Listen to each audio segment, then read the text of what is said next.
tap stand. Ni mami ma fe ka wari ci kana Mali kono nogoya la teliya la ani songo damatmedia tap stand ibe ale télécharger yasa ka ke duguta tono fly ibi ka code promo ke fer ko ye o la mi euro wari duru obedi ma chili o chili tap stand ka wari ci kana Mali kono sonogoya la aya shifla ka galombanda. لبيك اللهم لبيك. En Balma Ounié, Kounafolié Kabo, Commission des agences du voyage du Mali. Mali agent de voyage ou commission bas. Kuba ni Malien BF, ni a leini kafo kata hejila, ika wuli kati toko sebe agence la, agence mimbe ni ya kanu. Koka daka 2026 hiji, ko Saoudia Klemeka Sharia Gelembata, le 31 décembre 2025, nous ya so mokomin toko masebe, abena gelade. Ode koso. Agence ka tomba no de commission ye kuba ni malien befe ko wuli kuma don o de ka usan singa de ko agence be kelme ki ka daile ka malien kumbe chuga mina toko ka semen jona o de koson ne miya leini ka fo ibna ta hijila walma ki ka mabla kata ki ka wuli ka besisan ka buli kata agence ben ka fo niya kanu na ka barata buli dia toko seben ikatake nintu kuna fuliye ayo kuna fuli min so ka bo Mali agent de voyage ka tomba la nanga maka fo commission ala ka fa me ko nyumandi amma assalamu alaikum la sharika lak labbaik allahumma labbaik. Agence Dunia Travers Service ako abibu nyamasegi folike ka nyesi aka sango hiji deumo aw munu yedana ya takadaka aw ka hiji labeni akechugo nyumana nan tara hera la ka segi hera la dumunun kay berebereli kay nam mo be bien fenfena u ba bela jelen kanye donc ambu foku barkada directeur mi to man no fe no e Amadou Maïgaye ajora jorola nyamo ya ko fenfen ajora jorola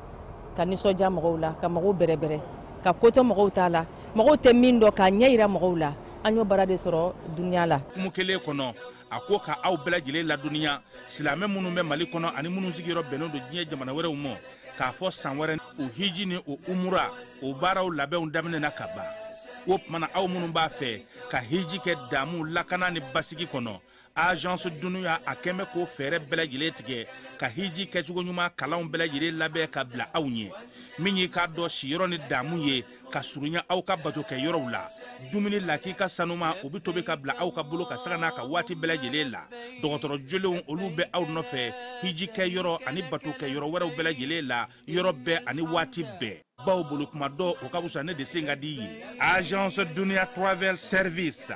jenyu ankele mimbe aw ka hiji ni aw ka humura ke ka nya ale de do o pana ni aw be kuna foni were nyini aye weleli ke 66 71 37 24 70 64 99 71 ni aw be u ka yoro nyini u flani hippodrome yere la immeuble station soma yafula kulukoro sira dala o pana minyi ka do agence Dunia Travel Service ye kube dugawu ke hijini umura ke chugo nyuma ana musakaw ala ka nogoya silame bela jele ye innal hamda El Haj Amadou Adital dine kuntigi badidu nyoro konna na tijaniya o bolo fara mi me nyono uluka kalifa de do aminena ambe dugaw ke ka fara islame dine mogo bela jilenga dugaw ka amirina ba ala abe yoro ni watina ambe dugaw ke aka se ka yere soro mi nye chono Amadou Adital ye mamunu ne abe ubolo amba yurula ka fo islame do ladiri do barakela do faso kanuna do miriya nyuma ka bo Mali islame bela jilen yoro ka nyesi ama yasa aka blali be se ka noga cogo mina aka segi kana aka demaya konna na kana bela jilen soro o ya anga layini ye ame dugaw ke ka fara islame dine bolo fara bela jilen ga dugaw ka falai bebe tilla bebe batola zavia konna na misru konna na tarkatigu bela jile wuleno ku jobi ambe onamanta fara utaka minye angani chokoroba nyuma nye minya angani kalfa baynye minya angani mugadam baynye anyuma misega sege ama chugomina ambo odugo ke ka fara islam nyuma bela jilenga dugo ka ala ka antlodo kibaru nyuma na dugu kɔnɔna sigida dɔ la bɛɛ b'i ci la nka baara o baara kɔfɛ laɲini dɔ bɛ yen laɲini min bɛ kɔlɔsili walima bololabila ko fɔ Fatou filɛ nin ye a bɛ baara kɛ BTP de la a ye baara kura dɔ boloda k'a sɔrɔ a ma ko fɔ EDM mɔgɔw ye o nana ni mun ye kuran fili dɔ tigɛra sigida kelen bɛɛ bilala dibi la Fatou ta ye bololatigɛ dan ye wa a dan ma diya mɔgɔ si la nin ye Mamadu ye taxi bolila don k'a to mɔbili bolila a ye kuran poto dɔ gosi k'a kari a ma boli wa a ye EDMSA ka centre d'appel wele a ka nin kɛwale ɲuman in b'a to ka sara wɛrɛ tɛna bɔ a la Mamadu ye fasoden ɲuman ye wa a jan bɛ bɛɛ ka lakana na nka bɛɛ tɛ nin hakilina ɲuman in sɔrɔ Isa filɛ nin ye a bi ka kɛ komi a bi baara dɔ la k'a sɔrɔ a bɛ ka kofere électrique fil de bɔ ka t'u feere kuranko la fɛn bɛ jate kan ka minɛ an kana kɛ Fatou ni Isa ɲɔgɔn ye an ka kɛ i komi Mamadu n'aw bɛ fɛ ka dingɛsen baaraw kɛ aw bɛ EDMSA ka servisiw wele walasa aw kana tiɲɛni don dugu jukɔrɔ filiw la fasodenw aw kana ɲinɛ ka dantɛmɛ walew ko fɔ kuranko ta fan na aw bɛ weleli kɛ 36 077 la walima agence EDMSA mun ka surun aw la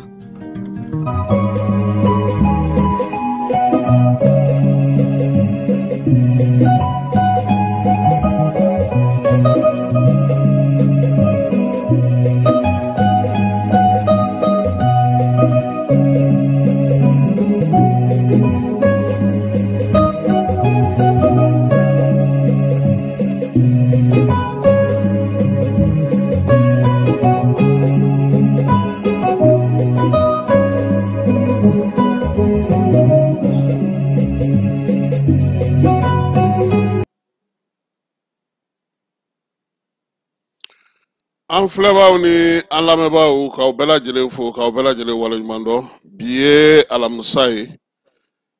tubabukalo ale tile 18 ye bi ye san 2025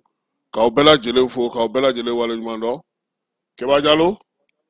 bi sɔgɔmada in na an ka baabu bɛna tali kɛ layidu min taara wolobasiri tabaw fɛ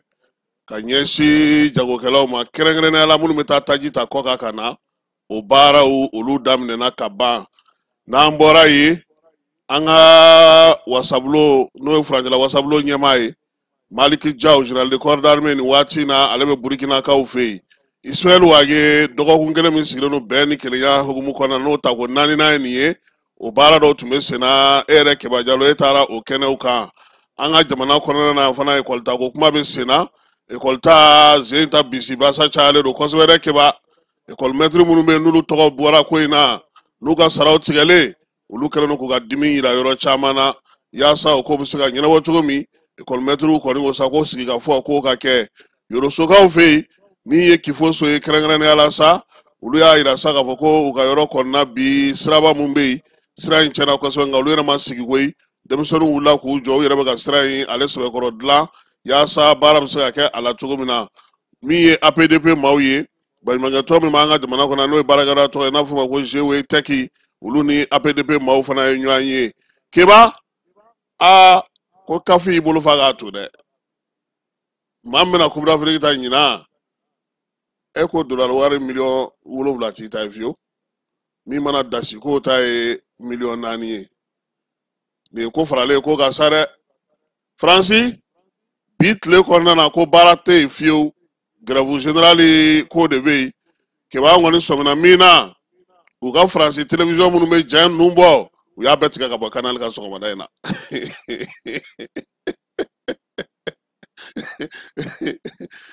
ngo u ka juguw ne ma yan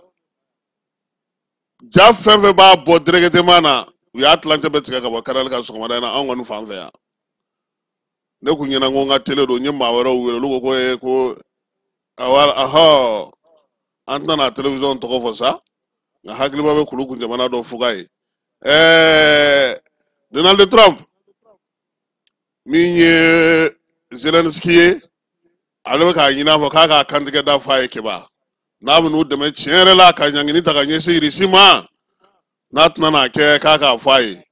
Trump ko k'ale ye min ɲini u fɛ k'u fana ka taa o sira fɛ kɔkan kibaruyaw olu na kɛ k'an ka ko bɛɛ lajɛlen dafa nin ye an donkan ye bi sɔgɔmada in na Keba défilé a labɛn hukumu kɔnɔna na bi ye mouvement d'ensemble laban ye n y'a f'i ɲɛna cogo min na kun fɔlɔ e tɔma Keba Sangare ale de y'o kɛ dɔgɔkun tɛmɛnen araba tarata tɛmɛnen min ye baro kɛlɛtigi ye ale tun bɛ bi sɔgɔmada in na ta a bɛɛ lajɛlen bɛ kɛ minisiri Sadio yɛrɛ ɲɛna donc a ɲininen don mɔgɔw fɛ minnu bɛ taa dugu kɔnɔ bi a siraba bɛna ɲami dɛ ni minnu kɔni ser'u ka baarakɛyɔrɔ olu ser'u se waati la nka minnu kɔni ye ne ɲɔgɔnna ye ko mina kɔfɛ fo ni an ye wuladafɛla kɔnɔ dɛ n'o tɛ sira caman u yɛrɛ ye sira minnu fɔ bi ni olu tigɛ Bamakɔ kɔnɔ o kɔrɔ ko baara tɛ yen nka ko sa ko a ko kɔni n k'a bɛ taa fo f'i ka yɔrɔ in na yen f'i ka sibi sira in fo wo yan kɔ mɔbili bɛ taa jɔ fo yen ka défilé kɛ ka na ka tila ka yɛlɛ ka taa Kati n'u tilara a ka ca dɛ donc sɔgɔmada in na ko ka hakɛto ɲini Bamakɔkaw fɛ u ka faamuyali ko ɲuman kɛ wolomasiri tabaw ka nin baara ninnu kɛli la Keba an bɛ taa fan fɛ an bɛ sɔrɔ ka na nin bɛɛ lajɛlen woloma maaw bɛ se k'a faamu cogo min.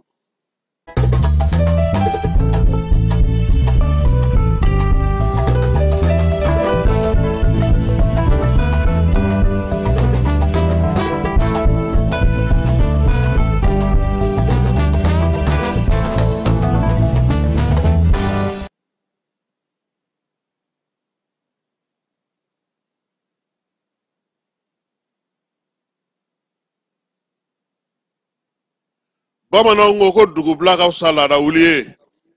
sɔgɔmada in na an bɛna kuma di maa dɔ ma Keba a tigi fɛla bɛ tali kɛ min na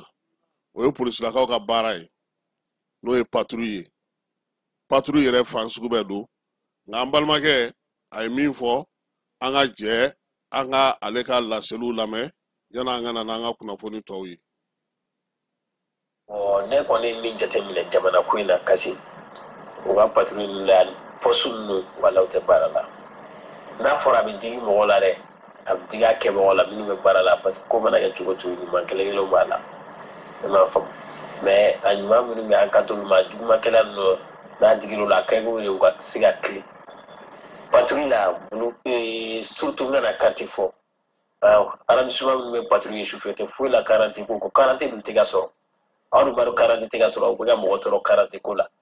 c'est vrai ça u ka kɛ tiɲɛ quarante tɛ ka sɔrɔ aw ko mobili aw bɔkun ye aw ka mobiliw de f'i ye ka fɛnw kɛ mais u tɛ mobiliw fana f'i ye i bɛ taximani ni taxi mobili transport ninnu n'u y'a ye client kun dɔrɔn u b'a fɔ k'u ka tɛmɛ alors que transport mobili ninnu filɛ u bɛ se ka don ni drogue u bɛ se ka don ni marifa u bɛ se ka don ni fɛn sugu bɛɛ mobili bɛɛ kan ka jɔ ka chaise jukɔrɔla o kɔfu o ka mobili f'i ka ɲɛ yɛrɛ dɛ. I b'a dɔn tɔrɔsi mɛnɛ mobili kɔnɔ ta dɔrɔn k'aw ka taa o tɛ mobili f'i ye a b'a tigi labɔ de ka mobili jukɔrɔla ninnu n'a fɛn ninnu bɛɛ f'i ye poste fara patrouille kan patrouille kan ka kɛ su fɛ a kan ka kɛ tile fɛ jamana bɛ yɔrɔ min na jamana mago bɛ basigi de la bon basigi tɛ se ka taa sentiment kɔ aw ko fɛn aw bɛ ka sigana mɔgɔw de bɛ anw cɛ la a bɛ fɛ k'u ɲini ka bɔ an cɛ la aw bɛ patrouille kɛ sufɛ la dɔrɔn bɔyɔrɔ ni fɛn ninnu a patrouille bɛ kɛ sufɛ dɔrɔn de bɔ tilema fɛ a tɛ kɛ u fana bɛ jateminɛ de kɛ waati n'a tɛ kɛ u bɛ se ka tɛmɛ waati min u b'o dun de kɛ o waati min mɔgɔ tɛ kɛ olu de jateminɛ mais n'o o bɛ yen a b'a kɛ su ani tile 24 heures sur 24 heures a bɛ ɲɔgɔn échanger polisiw ninnu fana il faut que fo tiɲɛ yɛrɛ yɛrɛ de ka fɔ Mali polisiw walayi kasi nin dɔgɔyama t'u ma t'u k'u dɔgɔya an tɛ ka sɔrɔ k'u dɔgɔya mais tiɲɛ ka kunna ni tiɲɛ fɔ a k'u yɛrɛ k'u dɔgɔya n b'a fɔ ko polisi bɛɛ dɛ a denmisɛnninw bɛ bɔ wari de ka d'u ye wala u si tɛ ban u si ni teri ta bɛ taa a si la olu de bɛ jamana tɔ bɛɛ ɲagami population ni population ɲininka ko mɔgɔ b'u tɔɔrɔ jumɛn kɔɔri la ko mɔgɔ jumɛn kɔgɔ b'u b'a fɔ ko polisi dɔwɛrɛ tɛ o aw yɛrɛ jogo de don aw ko tɛ se ka bɔ mɔgɔ aw ma mɔgɔ fɛn kɛ mɔgɔ la aw ko bɛ se ka bɔ mɔgɔ gasa aw yɛrɛ jogo de b'a kɛ o hali polisi minɛ juguw kan e yɛrɛ jo bɛ ko min na a t'i bila ten f'i ka dɔ di bɛɛ b'a dɔn k'a binni ka a t'i bila ten c'est pas normal fo de ka dabila a ka ɲɔgɔn bonya aga ɲɔgɔn to a damina an kana bin ɲɔgɔn kan o de ka di adamadenya la parce que n'i ko vidéo sisan k'i bɛ vidéo kɛ parce que a caman bɛ n'aw ɲɛna a caman bɛ n'aw ɲɛna n'an ko k'an bɛ vidéo kɛ i bɛ ka sira a kana i kana t'i yɛrɛ bila kaso la ale kana t'i yɛrɛ bila problème la parce que jamana fɛn fɛn bɛ yen i ni tenti ni cɛ kuma wɛrɛ tɛ i n'u cɛ i ka dawuli jumɛn de i ka dawuli bɛ se ka kɛ filime de olu kan ka kuma mɔgɔ wɛrɛw fɔ civil gaza wɛrɛw olu kan ka kuma u kan ka fɛn faramasi a ka ye civil gaza wɛrɛ a kana sɔn k'a tigi filime mɛ ne ye tentigi walima jamana mɔgɔ sugu dɔ ko dɔ la a y'a filime u kan k'o de fɔ o la i b'a ye jogokolo caman bɛ a dabila jogokolo caman bɛ yen u b'a dabila baarayɔrɔ kɛyɔrɔ ninnu ni fɛn ninnu na sɛrisida ni fɛn ninnu na i b'a ye a bɛ dabila mɛ n'aw ko ko ka filime ni internet i b'a dɔn sisan a dama tɛmɛna toro parce que maliyɛn bɛ an bɛ don min na maliyɛn tɛ dɛ adamaden yɛrɛ bɛ siran kamera dɔrɔn an bɛ don min na bi na mɔgɔ bɛ siran fɛn min o kamera de mɛ n'aw ko ka kamera bɔ la i b'a dɔn a y'a bɛɛ tiɲɛ n b'a fɔ ma patrouille a kɔni ka kɛ sufɛ a kan ka kɛ tilefɛ kasi o ni jamana bɛ basigi o n'a dɔ bɛ bɔ terroriste la o mɔgɔ minnu bilalen bɛ poste ni fɛn ninnu na n'u ye ninnu miti n'a ye kolonkolon bɛ ka cɛ u k'u gɛn ka bɔ u k'u ka chef gɛn ka bɔ u ka mɔgɔ wɛrɛ bila ka taa jamana ni il est temps que ninnu jɔ u jɔyɔrɔ la ko dɔ mana kɛ a ɲɛmɔgɔ y'a minɛ a ka na n'a ye n'a a nɔ bɛ ko la a k'a k'a kɔnɔ a k'a datugu quoi a kana kɛ k'u bɔ nin yɔrɔ la k'u bila ka taa yɔrɔ wɛrɛ o tɛ se ka kɛ a solution n'a sigara min na ale ka yɔrɔ côté la chaque fois problème de bɛ yen mɔgɔ dun fɛnɛ bɛ yen ale de a wuli a ka na a ka sɛgɛsɛgɛ n'a n'o tɛ ko la a b'a bila n'a n'o ko la a b'a datugu sipari b'a bɛ tigɛ taa yɔrɔ la a bɛ tila ka taa sigi a bɛ taa ko lankolon wɛrɛ de kɛ tuguni kuma min bɛ ne fɛ o y'o de tiɲɛ yɛrɛ la ala k'a faamuya ko ɲuman d'a ma ala ka jamana in basigi ala ka jamana in kisi janfa ma ala ka a bɔ jugu bolo u kɛlen don ka bɛnbɛn bɛɛ fɛn fɛn kɛ jamana in kama ala ka n'a si jɛ u bolo ala ka don a n'u cɛ sɔgɔsɔgɔ ala ka jamana ta fanga d'u ma ala ka hakilina ɲuman d'u ma halisa ka jamana maracogo ɲuman d'u ma halisa a n'u bɛɛ lajɛlen n'u ko dalu kɔni u b'a fɔ k'an ka nin vidéo ba de i b'a ye polisiw bɛ kolonkolon min na circulation ni fɛnw na i b'a ye a bɛɛ bɛ dabila walahi an bɛna ni dalu contre dalu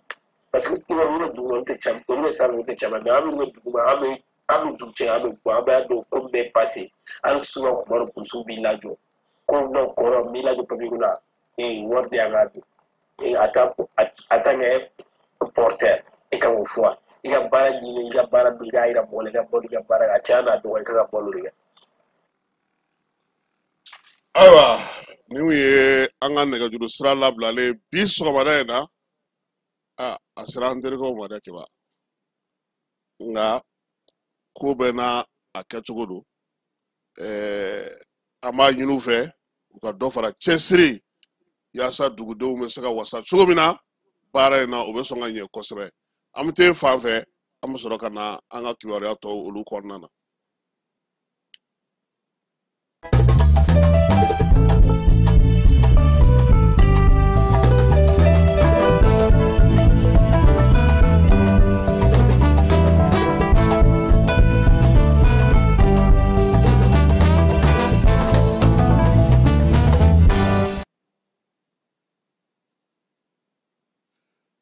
Keba bamananw ko kɛlɛ cɛfarin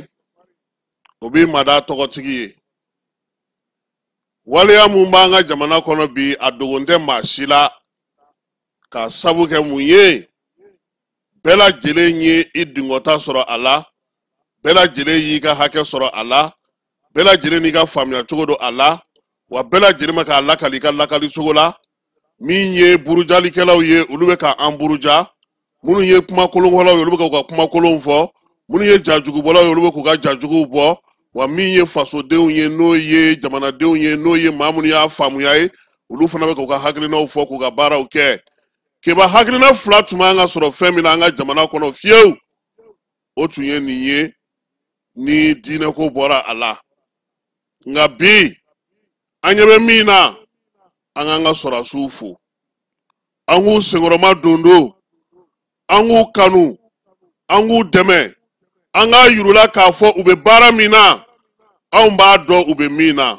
anw b'a dɔn u bɛ ka min kɛ anw b'a dɔn wulikajɔ min bɛ sen na u ka se ka dɔ fara a kan baara min bɛ u bolo a ka se ka ɲɛ tiɲɛ don bɛɛ lajɛlen kuntilenna tɛ se ka kɛ kelen ye tiɲɛ don bɛɛ lajɛlen ka taabolo tɛ se ka kɛ kelen ye tiɲɛ don bɛɛ lajɛlen ka politiki kow tɛ kelen ye bɛɛ ka diinɛ kow tɛ kelen ye keba nka bɛɛ lajɛlen kan ka sɔn kɔni k'a fɔ maa minnu bɛ yen n'u b'u ka denbaya bila u b'u ka sigidaw bila u b'u ka teriw bila u bɛ balimaw to yen u bɛ bɔ ka taa ko ka t'u ni di yaasa anw ka se ka lafiya n'an ma fɛn wɛrɛ sɔrɔ ka fɔ olu ma an bɛ se k'an da di maaninfinya de tiɲɛna bi ta kɛlen don ka ɲuman f'i ɲɛna ka juguman de f'i kɔfɛ bɛɛ fɛɛrɛ tigɛlen don i kɔnɔ nka min ye armée ye keba a bɛ baara min na bi ka gɛlɛ ani diɲɛ wuli tɛ kelen ye an b'a f'u ye u k'u cɛsiri u ka baara minnu b'u bolo fɛn o fɛn bɛ yen keba hali ni ne bɛ se la n bɛ se k'i ta k'i pɛrɛ k'i kunu nka n'i ye tɛgɛ ɲɛ kelen sɔrɔ n na maaw b'o de lakali sabula ne de ka bon ne de ka girin ne de yankan ka bon ne de ta bɛ ye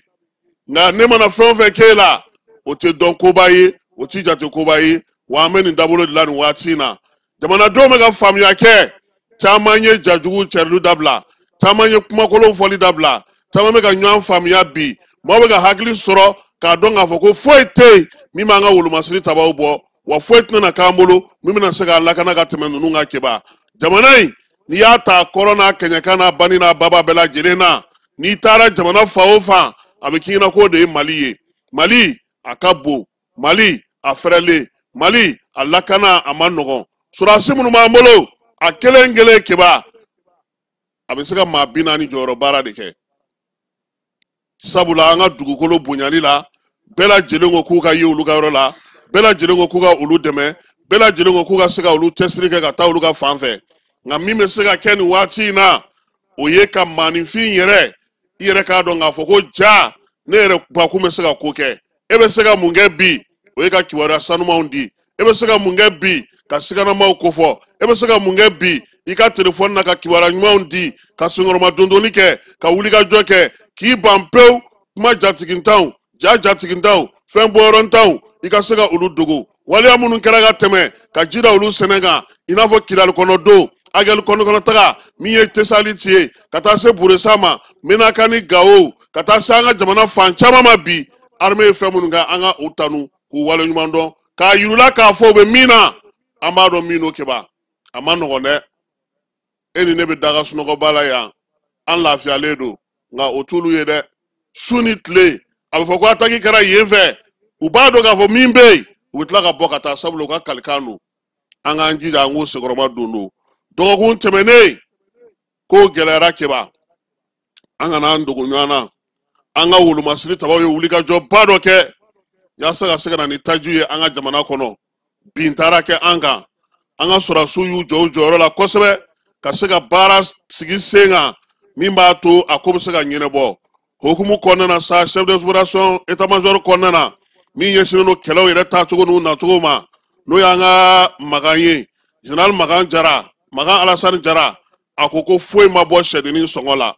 wulikajɔ ni baara ni taa ni ka segin mun bɛ sen na maaw bɛna na a ye don nataw la u kɛlen don ka fɛn minnu boloda maa minnu bɛ yen n'olu ye jagokɛlaw ye u k'u hakili tigɛ min kɛra a nimisa bɛ olu sɔrɔdasiw la bi a nimisa b'u la sini kayi ni bamako waleya minnu kɛra nin don laban ninnu na min ye sɔrɔdasi ɲɛmaaw ye u ye faamuyali kɛ fɛɛrɛ minnu tigila sen kan yaasa ka se k'a ko yɛlɛma k'a lataa sira kura fɛ o baaraw bɛ sen na u bolo jɔrɔna min bɛ jagokɛlaw la jɔrɔna min bɛ kamiyɔnbatigiw la jɔrɔna min bɛ sofɛriw la u k'u hakili latigɛ olu wolomasiri tabaw u ye fɛɛrɛ kɛrɛnkɛrɛnnenw sigi sen kan min bɛna n'a to siraba ninnu yɛrɛ bɛɛ lajɛlen u lakana ko bɛ se ka yɛlɛma cogo min na ka taa taabolo kura la nka min ye magan ye kɛba ko k'a ma nɔgɔn dɛ baara in a ma nɔgɔn bi a ma nɔgɔn sini nka ɲɔgɔnyaba ye min ye o ye dugudenw k'a dɔn k'a faamuya k'a fɔ k'olu wolomasiri tabaw u tɛna segin u kɔ u tɛna foyi b'u ka baara kɛcogo la wa u ye min laɲini kɛ kɔrɔlen u bɛna dɔ de fara a kan yaasa dugudenw bɛ se ka lafiya cogo min arajo mali maaw u taara état major la kɛba min ye magan ye général magan alasani jara i b'a dɔn kɔni e tɛna se k'o dɔn magan y'anw ka pɛtipɛtinin de b'a labugu on sɔn nu dɛ a tun bɛ gawo a bɔra yen ka na sisan état major kɔnɔna na kɛlɛ bolo ta fan n'a nafan bɛɛ lajɛlen ma ale de bolo an ka jɛ k'a lamɛn mɔgɔ jugu ninnu u wililen b'u deliko la u bɛ munumunu na yɔrɔ caman na o de nana laban nin wagati in kɔnɔ la dɔgɔkun tɛmɛnen kɔnɔ u taara siradaba dɔ kan ka mɔgɔw ka kamiyɔnw jeni ka kari dɔw jeni carburant minnu kun ka na Bamakɔ ni yɔrɔ wɛrɛw la dɔw jenu la tiɲɛni kɛra nka n bɛ mun fɔ kɔni a ko senfɛ faama y'u jɔ u jɔyɔrɔ la baara caman kɛra baara caman bɛ sen hali bi bolofɛn dɔw tiɲɛna mɔgɔw ka bolofɛnw tiɲɛna nka an bɛ mun fɔ an tɛna sigi su ni tile kɔni an bɛ baara la a ma nɔgɔn ni tile fila in na o bɛ se ka faamu nka an dɛsɛfɛn tɛ an bɛ se k'o fɔ mɔgɔ ninnu bɛ yɔrɔ o yɔrɔ kɔni minnu ye nin tiɲɛni kɛ a kɛra Kayi sira ye o a kɛra Segu sira kan o a kɛra Sikaso sira kan o an bɛ t'u ɲini de parce que mɔgɔ minnu don u ye man di u b'u dogo de u bɛ na u bɛ ko dɔ kɛ u bɛ boli k'u dogo donc an b'a dɔn fɛnɛ u ye population dɔw cɛ ma a fɔ man di nka an bɛ wuli k'u ɲini an ka baara o de an b'a dɔn kɔni mun mana sɔrɔ nin ko la o bɛ minɛ o ni mun ka kan o bɛ taa sariya la o yɔrɔ la n'i y'a ye jatigɛ wale mɔgɔ ninnu bɛ mun na nin tile fila in na u ka baara tagabolo u bɛ ka a yɛlɛma dɔɔni u bɛ fɛn caman kɛ la u bɛ taa usine kɔnɔnaw la u bɛ taa tiɲɛni kɛ yen u bɛ na sira fɛnɛ kan u bɛ tiɲɛni kɛ mɔgɔw kun nin bɛɛ ye k'a yira k'a fɔ cogoba t'u ye an yɛrɛ b'a dɔn an fɛnɛ kan ka mun kɛ wasa ka mɔgɔw nimisi wasa ka mɔgɔw la lafiya a tɛna mɛn fɛn wɛrɛ bɛna fɔ nin ko la n'Ala sɔnna a ma minnu bolofɛnw tiɲɛna nin ko ninnu tile filanin senfɛ o ye vraiment u ka an jukɔrɔma dun n'ale bi k'a fɔ ko an tɛ ka baara kɛ o tɛ tuma dɔw la a tɛ se ka kɛ tuma bɛɛ i bɛ san sɔrɔ a mana kɛ cogo cogo kɔni dimi bɛ a tabaga bolo yɔrɔ dɔ la nka an bɛ mun fɔ an ka baara ye mun ye o ye ka jamanadenw lakana fɛn ka n'u sɔrɔ an kɔni an bɛ n'o de kɛ an b'a ɲini u fɛ u k'an dɛmɛ ka to o sira fɛ u ka tugu u ka sɔrɔsiw kɔ n'o ye faamaw ye.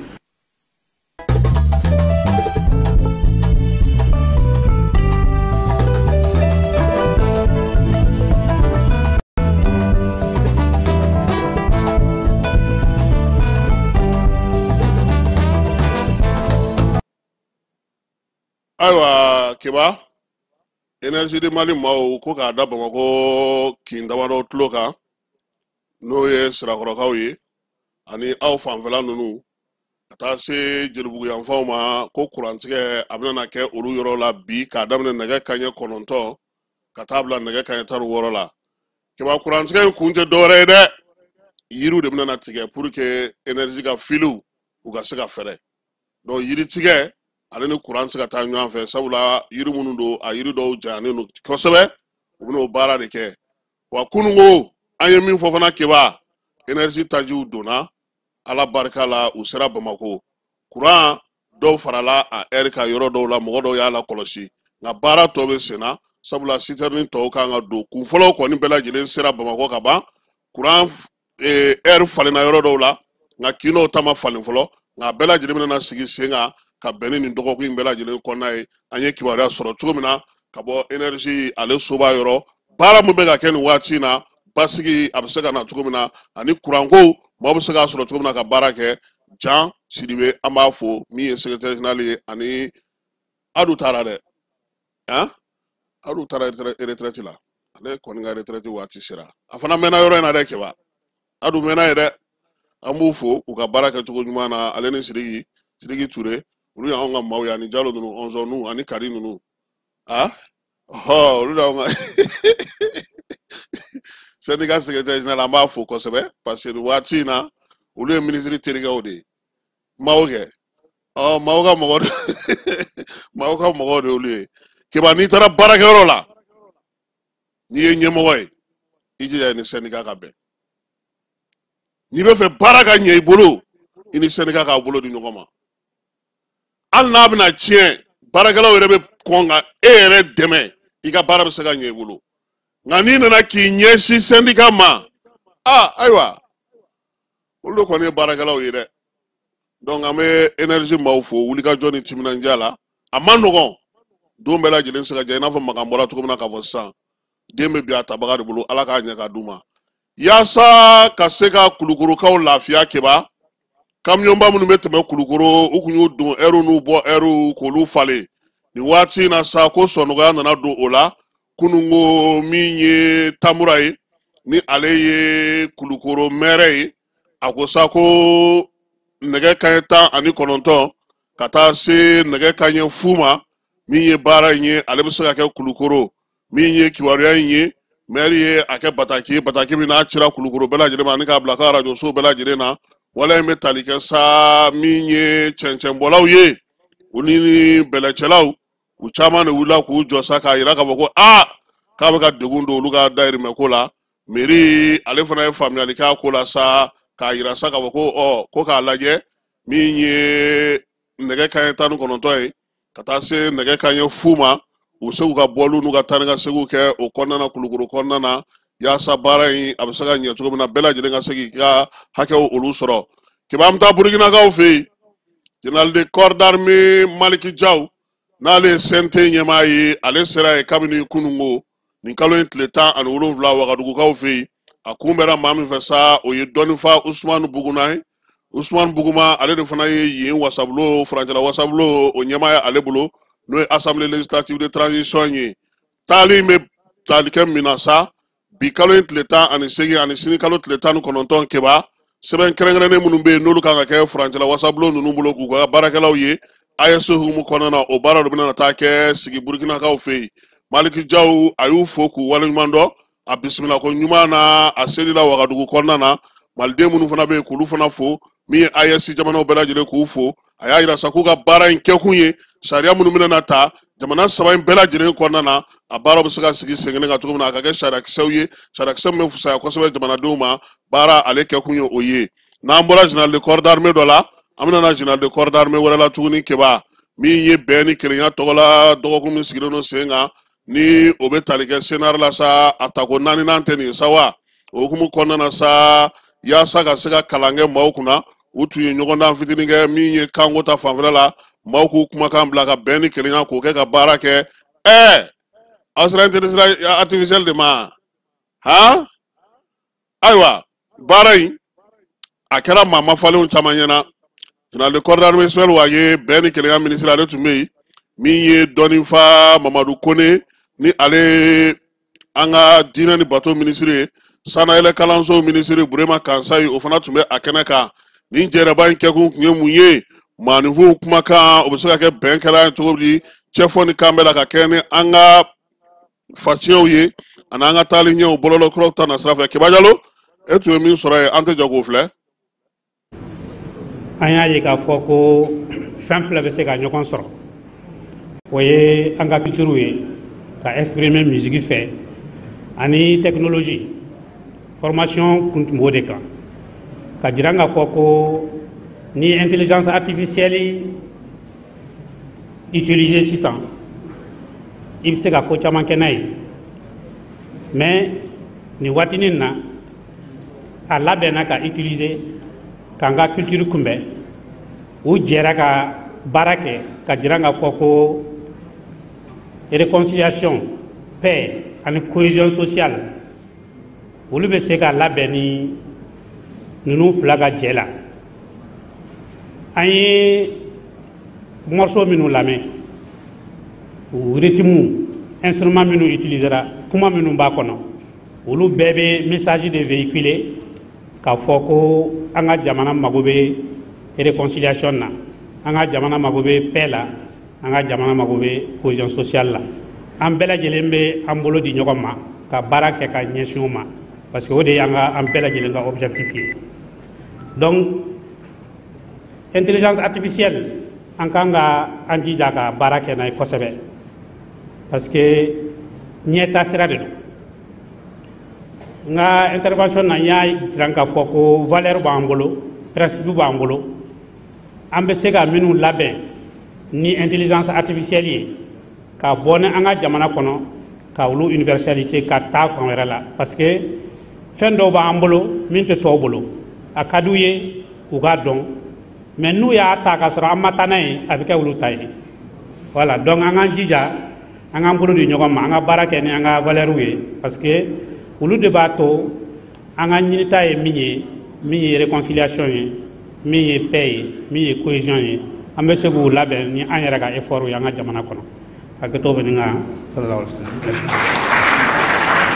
Bi an kun bɛ kalanbulon dɔ la min kɛra sababu ye an ka se ka sigi ni jɔnjɔn sɔrɔli kɛnɛ kan bi wulada in na. O kalanbulon in taara cogo jumɛn na u y'an fara ɲɔgɔn kan ka se ka an tila gurupuw ni ɲɔgɔn cɛ n'o ye ka mɔgɔ saba dɔw tilala mɔgɔ naani walasa an ka se an ka hakilinaw falen parce que an ka baaradaw tɛ kelen mɔgɔ minnu bɛ baarada kelen na olu tilala bɛɛ ka se ka fara ɲɔgɔn kan jeunesse b'o la kafo b'o la fo ka se ministère mɔgɔ ma an farala ɲɔgɔn kan ka se ka misigi ni former ka kɛ bakuruba kelen o hukumu kɔnɔna na an ye baaraminɛn kura dɔw de bila sen kan ni bɛɛ b'a dɔn k'a fɔ sisan diɲɛ bɛ ka taga cogo min na mɔgɔw bɛ ka taga ni intelligence artificielle bɛ ka na ni ko kuraw ye o de kama an ye baara kɛ intelligence artificielle minɛn dɔw kan o dɔ ye chapu ye o dɔ ye sino ye yasa ka se ka an ka kanw ko olu la ɲanamaya ka kɛ ni dɔgɔkun in sigili ye n'o ye bɛn ni kelenya dɔgɔkun tiɲɛna an nisɔndiyara kojugu an kun bɛ a jigiya ka fɔ kan an bɛ jɔnjɔn sɔrɔ mɛ ka kɛ jɔyɔrɔ fɔlɔ ye tiɲɛ yɛrɛ la o balilana ka d'a kan an ye kan min suwazi n'o ye bamanankan ye an b'a dɔn k'a fɔ bamanankan labɛnnen don kosɛbɛ o de kama an ye bamanankan ye suwazi nka ka jɔnjɔn fɔlɔ sɔrɔ tiɲɛ yɛrɛ la a diyara an yɛrɛ de komi baara la gɛlɛya tɛ ban surtout n'i bɛ kalanbulon kɔnɔna na n'i bɛ kalanbulon kɔnɔna na a mana kɛ cogo cogo i bɛ nɔgɔya dɔw sɔrɔ baara la komi i bɛ gɛlɛya dɔw sɔrɔ a la o ye baara in gɛlɛya ye dɔɔni sinon ka d'a kan formateur minnu tun b'an bolo tiɲɛ yɛrɛ la formateur ɲɛnamaw yɛrɛ de tun don u ye a ɲɛfɔ an ɲɛna a kɛra i n'a fɔ ko bi tɛ an siɲɛ fɔlɔ ye nin baara ninnu kɔnɔna na nka nin bɛɛ la tan an bɛ minisiri de fo ale min kɛra sababu ye an ka se ka nin kalanbulon in kɔni ka nin ɲɛnamaya bi tiɲɛ yɛrɛ la bi bɔlen kɔfɛ a la ne yɛrɛ bɛ na intéresser intelligence artificielle la.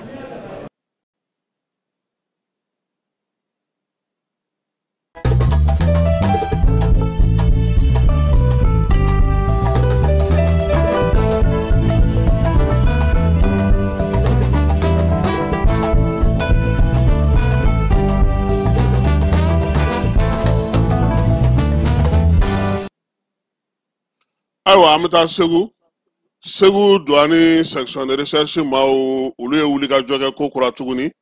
ka fura kari b'a la min ye inspecteur général de douane Amadu Konate ka maaw ye dɔgɔkun daminɛ in na u ye camion dɔ minɛ ale kun bɔtɔ don Kucalakaw fɛ yen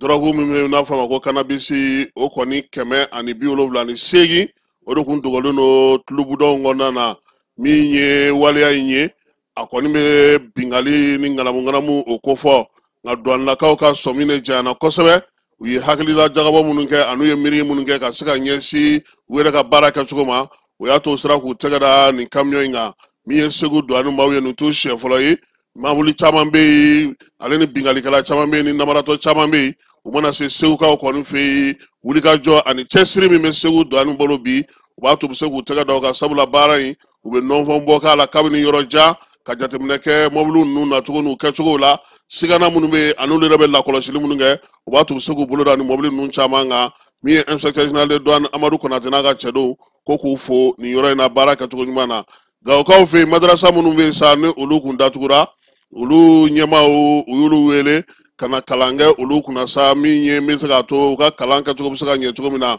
baɲumankɛtɔn minnu bɛ yen sa olu kɔni y'o kɛ yaasa kalan kɛcogo ɲuman o bɛ se ka kɛ o madarasa sow fɛ cogo min na yaasa kalanta min bɛna kɛ sa o fana bɛ se ka faamuyali kɛ cogo min na Franco Arabu ni université minnu b'a la sa olu de y'u bolo fara ɲɔgɔn kan ka se ka nin kalansen in kɛ lafaamuyaliko kura la kalan kɛcogo ɲuman na Gawo ale madarasa so olu kɔnɔna na Yorosokaw fɛ yen sira min bɛ bɔ Kifoso ka taa Logebe olu baarakɛlaw kɔni denmisɛnninw ka olu wula k'u jɔ kɛrɛnkɛrɛnnenya min ye Kifoso denmisɛnninw ye kabini dɔgɔkun tɛmɛnen siraba in u y'u k'a kan min ye Lopege ka taa se Kifoso ma sa a sira kɔni tiɲɛna ji fɛ n'o ye samiyaji ye dugudenw y'a ye k'a fɔ taa tɛ ka minɛ si tɛ ka bɔ olu yɛrɛ wulila k'u jɔ sa yaasa ka se ka dɛmɛ don siraba ninnu ma minɛnw kɔni u y'olu sɔrɔ dɛmɛ hukumu kɔnɔna na baara in kɔni u yɛrɛ y'u jija ka se k'a sigi sen kan k'a bonya kɔni ta ka da u ka mɛrilakaw kan ko min ye sigi o tɛ maa sɔn kuma tɛ nin waati in na jamana sira caman tiɲɛnen don o hukumu kɔnɔna na sa k'o de y'a to olu yɛrɛ wulila k'u jɔ k'u ka sira k'a dilan yaasa taa ni ka segu bɛ se ka nɔgɔya cogo min na nin samiya in waati na taji k'ale sɔngɔ yɛlɛla Mayinakaw fɛ yen min ye 20 litres ye sa n'o ye taji ye o kɔni bɛ 3,000 2,200 ani 100 la 3,000 yɔrɔ dɔw la min ye 2,000 ani 600 ka taa se 3,000 ma yɔrɔ dɔw la min ye litiri kɔni ye sa min ye taji yɛrɛ ye sa ale yɛrɛ kɔni tun bɛ kɛmɛ ani 70 la ka taa se kɛmɛ ni 50 ma nka bibi na ko a tɛ ka se ka sɔrɔ o la cogo si la taji ninnu sɔrɔbaliya o tɛ dɔwɛrɛ ye bɛɛ lajɛlen b'a dɔn k'a fɔ min ye jɛkulu marifatigiw ye olu kɔni ka wulikajɔ minnu kɛra o ye taji ko sumaya yɔrɔ caman na nka nin dɔgɔkun in kɔnɔna na fɛɛrɛw bɛna tigɛ i n'a fɔ jamana ɲɛmaaw y'a fɔ cogo min na n b'aw se cogo min na ka se ka taji ale sɔrɔ kɛrɛnkɛrɛnnenya la u ka sigidaw la lafiya kɔnɔna na APDP n'ale sigilen don maaw tɔgɔla sɛbɛnw olu la kɔlɔsili kama sa ale ni jɛkulu min bɛ yen n'o ye baarakɛyɔrɔ ye n'a fɔ ma ko GWAYTECH olu ɲɛmaaw u ye ɲɔgɔn ye directeur général n'o ye Boubacar Jite ye ale n'a ka cɛdenw kɔni u bisimilara sa kɛrɛnkɛrɛnnenya la sabula olu tun y'a ɲini sa k'a lajɛ fɛɛrɛ minnu bɛ u bolo yaasa ka se ka maaw bugunnatigɛ sɛbɛn k'olu mara ka ɲɛ kosɛbɛ n'a bɛ f'o ma sa ko storage ka se ka o sigi sen kan fɛɛrɛ minnu b'o kɔnɔna na ani baara min bɛ k'o kɔnɔna na gundo maaw tɔgɔla sɛbɛn hukumu kɔnɔna na sa ka se ka n'o ɲɛfɔ APDP ale kɔni y'a yira sa ale ka baara kɔni min ye jamana in kɔnɔ o dɔnnen don maanifin tɔgɔla sɛbɛn bɛ fɛn o fɛn na olu bɛ wuli ka jɔ kɛ u bɛ se ka lakana cogo min ye nin fɛɛrɛ min sigilen filɛ nin ye sen kan nin ye u y'a yira sa ko ye fɛɛrɛ ɲuman ye baarakɛyɔrɔ in sa k'a ka hakilina ninnu ka ɲi a na fara u ka baarakɛminɛnw kan yaasa ka se ka maaw tɔgɔla sɛbɛn k'olu kɔni lakana kosɛbɛ ɲɔgɔn ye sen fɛ sa kumaw ye tali kɛ min na kosɛbɛ o ye baara bɛna se ka kɛ cogo jumɛn na min ye Mali service daw ka taa se kɛyɛrɛ service daw ma olu minnu bɛ maaw tɔgɔla sɛbɛnw fɛ olu bɛ se ka don cogo jumɛn na a kɔni yirala sa k'a fɔ ko min ye subahana mansin sanfɛla la baara minnu bɛ ka kɛ nin waati ninnu na sa olu caman bɛ yen lakana kan ka se ka kɛ u la maa minnu bɛ yen sa n'olu bɛ nin baara ninnu kɛ fana o fana ka baara ka nɔgɔya u bolo o ye sɛbɛn ninnu bɛ se ka lamara yɔrɔ minnu na k'a sɔrɔ maa ma se u ma danaya ani yafiya o kɔnɔna na APDP ale ka laɲini o ye o ye kalanko ta nasira fɛ keba école ta labɛnw bɛ sen na mɛ minisiri min bɛ école ta kunna sa ale kɔni école karamɔgɔw ka lawasa jɛkulu 20 ɲɔgɔnna olu bisimila kumaw ye tali kɛ min na sankura kow bɛna daminɛ octobre kalo tile fɔlɔ nata in baara minnu bɛna se ka kɛ o kɔnɔna na ani denmisɛnninw ka kow bɛɛ lajɛlen bɛna kɛ nka min ye école karamɔgɔ minnu bɛ yen n'olu tɔgɔ bɛ faso ka musaka sara la ka ban n'olu tulonnen don bi olu t'u ka sara sɔrɔ olu ni u ka kuma ye tali kɛ o la minisiri kɔni y'a fɔ sa ko a bɛna fɛɛrɛ bɛɛ lajɛlen sigi sen kan yaasa o gɛlɛya bɛ se ka wuli cogo min na yanni kalan ta ale cɛ Mali ni Egypte ka bolo di ɲɔgɔnma hukumu kɔnɔna na sa Egypte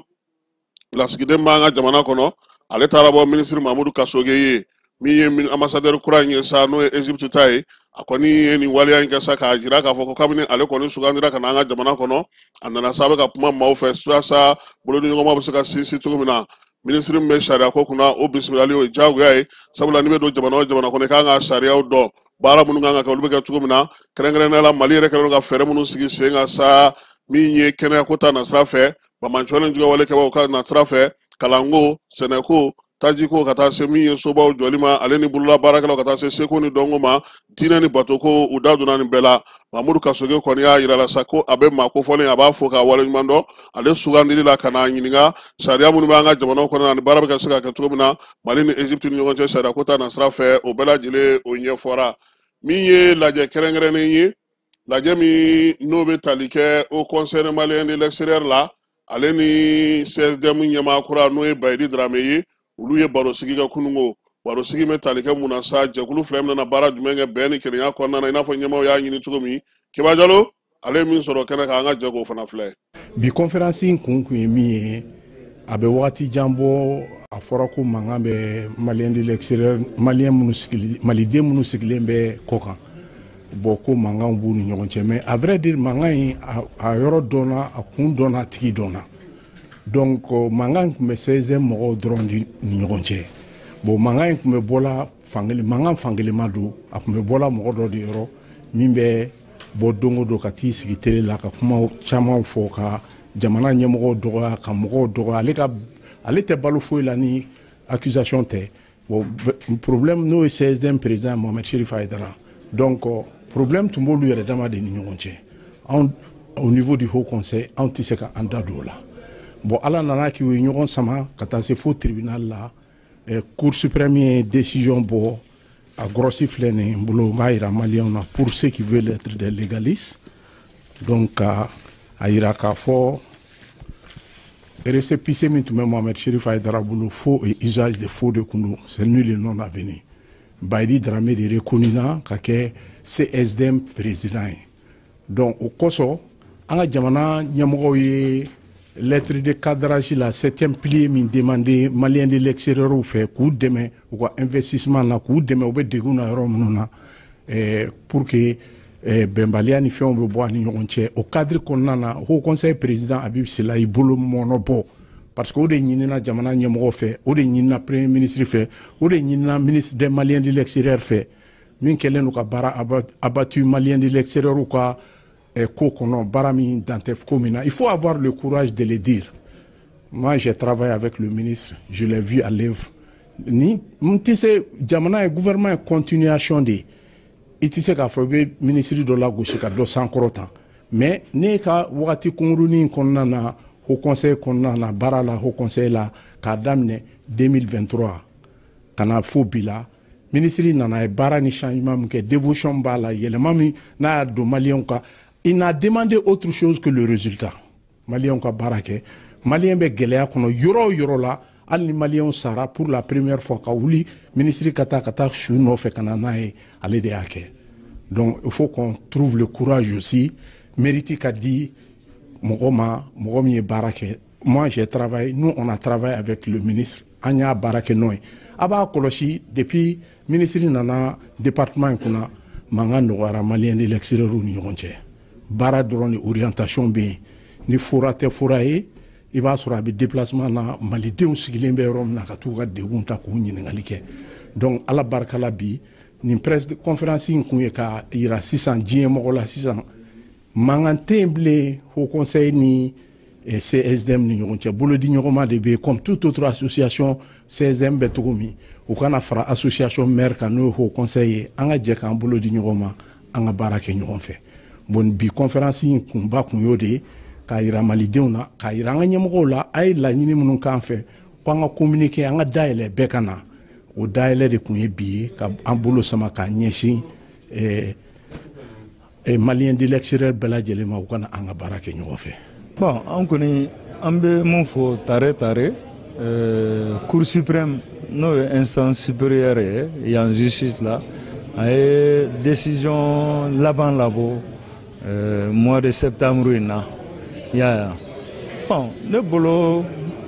an mɛnna procédure judiciaire san 7 2018 ni sisan cɛ ça fait 7 ans ya bon don ka ja a sebali tɛ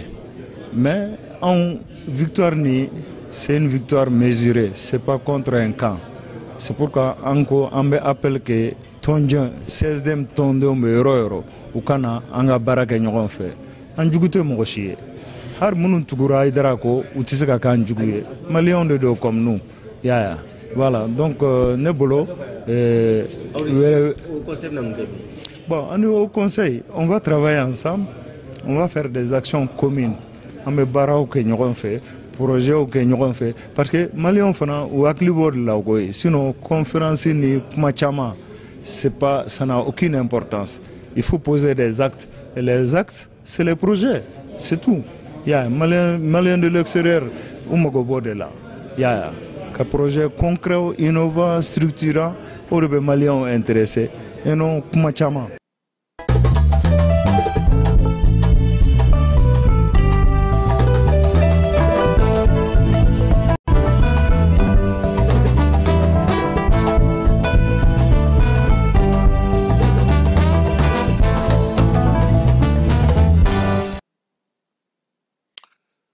États généraux n'o ye sigikafɔ ye ka taa se muso den ani du o ma an ka jamana kɔnɔ sa komi ye fɛɛrɛ kɛrɛnkɛrɛnnen o bɛ se ka sɔrɔ cogo min na olu tɔgɔ la ka kɛ ni asi national ka laɲini ye baaraw daminɛna kunungo Bamakɔ CICB la ministre min sigilen don bɛn ni kɛnɛya aw kunna sa ale ni Malikura ko n'o ye Bakari Traoré ye ale tun bɛ premier ministre tɔgɔ la a ko kɛnɛ kan min ye maa mafalenw caman ye olu kɔni nana dɔgɔkun kelen kɔnɔna na sa baaraw nana kɛ fɛɛrɛ ni dabaliw bɛ se ka sɔrɔ musow ka ɲɛtaako la denw ka ɲɛtaako la du yiriwaliko la o barosigiw bɛna kɛ dɔgɔkun kelen kɔnɔna na min ye musow bɛ degun minnu sɔrɔ furu kɔnɔnaw la min ye bange kɔlɔsiko ye ka taa se denmisɛnninw yɛrɛ ka se ka b'u yɛrɛ la du bɛ se ka don ba la cogo min na an ka jamana kɔnɔ laɲinibaw bɛna kɛ o la welewelemada kɔni kɛra bɛɛ ye sa yaasa fɛɛrɛw ka sigi sen kan sariyaw ka kɛ u la yaasa an yɛrɛ ka tabiya n'an ka taabolo n'an ka danbew olu bɛ se ka don ba la cogo min na ka kɛ ni musow ni du ni denmisɛnninw tɔgɔla kuma ye minisiri min yɛrɛ bɛ sa n'o o bɛ muso ale ni du ni denmisɛnninw ka ko kunna n'o o ye jɛnɛba jara ye n'a bɛ sanugulakaw ka sigi la n'o ye jɛnɛba sanugo ye n'a bɛ jaralakaw ka sigi la ale y'a yira sa k'a fɔ ko nin don in kɔni ye donba ye fɛɛrɛ minnu sɔrɔla nin kɔnɔna na sa a n'a ɲɛbila baaraw olu bɛɛ lajɛlen k'olu ɲɛmaa tun bɛ maa min bolo k'u bɛɛ lajɛlen fo kɛrɛnkɛrɛnnenya la n'o ye Sina Dama ye n'ale bɛ Mayigalakaw ka sigi la ale min yɛrɛ ye jɛkulu in yɛrɛ ɲɛnabɔbaa ye a fana y'a yira sa k'a fɔ k'u kɔni bɛna fɛɛrɛ caman sigi sen kan yaasa musolakaw ka ko bɛ se ka ta ba la cogo min na nka keba baara ma daminɛ fɔlɔ musow ko min ye san 2027 ye ko k'o kɛ muso du ani denbaya tɔgɔla dɔ ye Mali kɔnɔ i n'a fɔ an ye ɲinan kɛ kilitiri san ye cogo min na baaraw kɔni bɛ senna fɔlɔ dɛ nka u ye nin laɲini kɛ kabini a daminɛ n'an bɔra yen an bɛ taa min ye kɛnɛya ta nasira fɛ maa mafalen minnu bɛ yen n'olu bɛ kɛnɛya ko ta nasira fɛ sa gynécologues n'o ye minnu bɛ baara kɛ musow olu ka kɛnɛya ko kan ani denmisɛnninw ka kɛnɛya ko kan olu ka kɔnkɔrɛba fɔlɔ Mali kɔnɔna na o kɔni sigira sen kan don in ale kɛkun tun ye mun ye yaasa nin jɛkulu fila ninnu bɛɛ lajɛlen bɛ se cogo min na ka ɲɛmaaya sɔrɔ u ka baaraw kɛcogo la an ka jamana kɔnɔ baara ɲɛmaaya tun bɛ maa min bolo sa o ye médecin colonel Asaba Jalo ye kɛnɛya minisiri an ka jamana kɔnɔna na dɔ bɛ se ka bɔ cogo min na denmisɛnninw ka saya la ka bɛn ni san 2030 san ye waleya in ye tali kɛ o la maa mafalen minnu nana ka bɔ diɲɛ kɔ kan ni Mali yɛrɛ kɔnɔna na kɛrɛnkɛrɛnnenya la sa olu kɔni nana sa ka se ka nin baara kɛ ka ɲɛ Somago ni AMAPED maaw olu bɛɛ lajɛlen n'u ka dɛmɛjɛkulu ka taa sara UNFRP kan sa olu bɛɛ lajɛlen tun bɛ jɛrɛ in kɛnɛ kan kunungo baaraw daminɛli la min ye Asaba Jalo ye a kɔni y'a ɲini u fɛ sa k'u fasa ja kaki yaasa fɛɛrɛ ɲɛnama bɛ se ka sɔrɔ cogo min na denmisɛnnin saya bɛ se ka dɔgɔya cogo min na min ye kalanfa Ibrahima Tegete ni ale ye Somago ɲɛmaa ye ale fana ye sinsinna min kan fɛɛrɛw ka sɔrɔ maa bɛ se k'u bolo di ɲɔgɔn ma cogo min na min b'a to musow ale ni denmisɛnninw ka banaw kunbɛnli baaraw bɛ se ka kalamu ɲɔgɔn na cogo min na u ka se ka sigi sen kan min ye baɲumankɛtɔnw ka ɲɛmaa ye sa ale ye Mali fo a ka baaraw la wulikajɔ la ka tila ka welewelema sa maaw ye degun sɔrɔ yɔrɔ minnu na minisiri Asaba Jalo kɔni ye jamana ka baara o kɛcogo ɲuman ani dɛmɛ ko kɛcogo ɲuman ka taa politiki siraw fɛ k'olu bɛɛ lajɛlen danganamaya kɛnɛ in ale ka ye kɛba maliden kura o sɔrɔli hukumu kɔnɔna na kalan min bɛ sigi sen kan ka kɛ ni ɲinan san ye n'o ye segu ni dɔnko san ye u ye tile 2 baara kɛ koyi a fɔ ma sa ko bɔtikan u y'o sigi kɛrɛnkɛrɛnnenya maliden kuraya hukumu kɔnɔna na ka kɛ ni nin kalo in tile 17 ye u y'a yira sa k'a fɔ ko min ye baara in ye sa a kɛra Banankɔrɔkaw fɛ yen minisiri min bɛ seko ni dɔnko kunna ale n'a ka maaw olu de y'o kɛnɛ in sigi waleya in kɛkun ye min ye sa denmisɛnnin kura bɛ se ka sɔrɔ cogo min na maa min bɛ yen n'o bɛ denmisɛnninw kalan nin ko in na sa o ye Mariam Ina Kanute ye ale yɛrɛ ye ɲɛfɔli kɛ denmisɛnninw ye maaya taabolo la maanifinya taabolo min ye sifinya yɛrɛ baaraw ye min ye denmisɛnnin minnu kɔni bɛ sa n'o ye denmisɛnnin 15 ye olu de sugandira yaasa u ka se ka nin baara in kɛ yaasa olu fana ka se ka kalan kɛ kalo 9 kɔnɔna na kɔmasegi baara u fana ka se ka t'o kɛ denmisɛnninnaka wɛrɛw olu kunna kɔkan kibaruyaw la Allemagne jamana ale yamaruyara min ye Union Européenne jamanaw fɛ keba ko ka dɔ fara a ka juru kan a bɛ se cogo min na k'a ka wolomasiri tabaw k'olu senkɔrɔma don min ye Allemagne ye ko juru min b'a la u ɲɛ tugu ka juru wɛrɛ don a la tuguni yaasa min ye musaka o ka se ka d'a ma a ka se k'a ka wolomasiri tabaw k'olu senkɔrɔma don baara nataw olu sira fɛ a ka musakaw olu bɛ se ka kɛ k'a mago ɲɛ cogo min na Faransi bi tile kɔnɔna na sa ko baara tɛ fansi Faransikaw bɔra kabini sɔgɔma kalansow baarakɛyɔrɔw terrain siraw k'olu bɛɛ lajɛlen yira sa k'a fɔ ko k'olu jɔ min ye Emmanuel Macron ye sa ale kɔni degun de bɛ ale kan bi sabula u ka san musaka o min kan ka sigi sen kan ale ma se ka o fɛɛrɛ sɔrɔ hali bi maa ma se k'o fɔ min ye ko in labɛnbaaw ye u ko k'u bɛ maa 100 kɔ kɔni u bɛ k'o de ɲini maa 400 kɔ o de kan ka wuli ka jɔ kɛ bi Faransi fan 14 bɛɛ lajɛlen fɛ u ka terrain siraw école siraw dɔgɔtɔrɔso minnu bɛ lakɔlɔsili kɛ fo ka taa se u ka gunganaw bɛɛ lajɛlen ma olu mɔgɔw bɛɛ lajɛlen bɛna na ye nin ko in na ko in kɔni daminɛna keba nka Faransi télévision fɛn fɛn bɛ ja in bɔ directement na u y'a bɛɛ tigɛ canal kan bi aha n'anw don a kuma ka ca nka u yɛrɛ dama fana u tɛ ɲɔgɔn to dɛ kɔrɔ sa ko maa kɔni bɛ ko in lajɛ canal kan olu na taa ɲini fan wɛrɛ fɛ bi irisi Europe ale ni nanzaralakaw ka ko min ye Vladimir Poutine ye ale kɔni ye kɛlɛbolo ɲɔgɔnlajɛ belebeleba dɔ a bɛ fɔ ma ko Zapad 2025 n'o kɛra Biélorusikaw fɛ yen wolomasiri tabaw ka ɲɛnajɛ ni ɲɔgɔn tɛgɛ lajɛ kɛnɛ dɔ don o wala yi ale taara o kɛnɛ kan ka taa i sigi k'a bɛɛ lajɛlen ka k'a ɲɛna sɔrɔdasiw doncogo bɔcogo ka kɛlɛ kɛcogo n'u ka minɛnw minɛcogo n'u ka kow kɛcogo bɛɛ lajɛlen a y'o bɛɛ lajɛlen na kɔlɔsi k'o bɛɛ lajɛ ko sabula a sigalen don k'a fɔ min ye nansara jamanaw ye n'o ye Union européenne maaw ye n'u t'a fɛ ka balakacun ta ka ɲɛsin u ma Estonie ale fana y'a daminɛ sa ka dingɛba sen min ye chariw ye olu bɛ se ka firi o kɔnɔ cogo min na o ni Irisi ni ɲɔgɔn cɛ min ye jamana caman ye olu bɛ ka labɛn kɛ sa ka min ye Irisi kɔni ale kunbɛn Irisilakaw yɛrɛ kɔni ye so belebele jɔ sa so min ni mugu tɛ se ka fɛn kɛ min na sa o caman Irisi ni Serbi ka taa se ani maa wɛrɛw ma sa olu bɛ kuma ɲɔgɔnya la yaasa u bɛ se k'u bolo di ɲɔgɔn ma cogo min na bɛnbɛnbɛn min labɛntɔ don nansarala jamanaw fɛ a bɛ se ka kunbɛn cogo min na États-Unis Ukraine ani nansara jamanaw min ye Donald Trump ye sa ale kɔni y'a yira sa k'u bɛna sɔrɔdasi minɛnw cɛ ka di Ukraine ma musaka ninnu kɔni bɔli min ye u jɛra n'o ye ka di Union européenne maaw ma Vladimir Zelensky ale ye Trump ɲininka sa ko a tɛ kelen fɔ ale ye sa wa a bɛna ɲangini ta san jumɛn ka ɲɛsin Vladimir Putin ma sabula ko ale ɲɛ bɛ mun na ni Trump yɛrɛ de ma gɛrɛntɛ ta ka ɲɛsin Putin ma lafiya tɛna na kɛ nansaralakaw y'a yira k'a fɔ k'o tɛ se ka kɛ ko ɲɛnama ye dɛ ko n'o kɛra ko kɔlɔlɔba de bɛna kɛ o la sabula min ye olu jamana caman ye bi olu bɛ ka taji san cogo min na u bɛ ka san tɛ Irisilakaw fɛ ni Irisi y'o fana tigɛ a ko bɛ gɛlɛya ko k'a ko lajɛ ni hakili ye maa mafalenw bɛ ka o fɔ nka min ye Faransi ye Alimaɲi Danemark ka taa se Anglɛw ma olu ko k'u ka t'u firi u kan ko k'u labɛn se b'u ye u ka Irisi kunbɛn a kana na u ka jamanaw bɛɛ lajɛlen bagabaga k'u bɛɛ lajɛlen lasiran Amérique latine min ye Venezuelakaw ka jamanakuntigi ye n'o ye Nicolas Maduro ye keba ale bɛ ka welewelemada kɛ dɛ ko ni mɔgɔ ma wuli ka na u dɛmɛ ko min ye États-Unis ye k'a bɛ ka don Caraïbes fɛ a bɛ sɔn ka taa olu ka dugu kɔni k'a keru ko sabula Américain bɛ k'a jira k'a fɔ k'u bɛ ka dɔrɔgu kɛlɛlaw de ɲini ko dɔrɔgu kɛlɛlaw ɲinini tɛ ko min ye olu ka jamana ye u bɛ fɛ k'o yɛrɛ de dafiri min ye Venezuela jamanakuntigi ye a ye welewelemada kɛ maaw bɛ se cogo min na ka na a dɛmɛ bɔlɔlɔko ta nasira la sa Microsoft ni ale ye bɔlɔlɔ sira dɔ ye keba ale bɛna min ye dollar wari miliyari 30 o kɔni di sa min ye Anglɛw ma yanni san 2028 cɛ yaasa u bɛ se ka yiriwali kɛ cogo min na intelligence artificielle la n'o ye hakili jagabɔ ye ka se ka baara kɛ bɔlɔlɔ sanfɛ u bɛ se k'o sigi sen kan cogo min Inde ko nin fɛɛrɛ in ka di ale yɛrɛ ye kosɛbɛ nka ale b'a fɛ sa a ka se ka bɛnkan dɔ sɔrɔ ani Amérique jamana ni ɲɔgɔn cɛ o don waati kelen fana na ale b'a fɛ ka min ye dollar wari miliyari 100 ɲɔgɔnna k'o di nka min ye Américains ye olu ni Inde man di dɛ sabula Inde ale ka douane fɛnw Amérique kɛlen don k'o yɛlɛ o de kɛlen don k'u siga bi na min ye RD Congo kɔnɔna na ye keba n'o ye farafinna an fɛ yan Ebola bana k'a juguyalen don yen kosɛbɛ maa 28 o de fatura tile 12 kɔnɔna na ka kɛ ni bana in ale yɛlɛli u ka dugu la n'a bɛ fɔ o ma ko Kasai vaccination ko kuma min k'o fara la sa min ye maa 45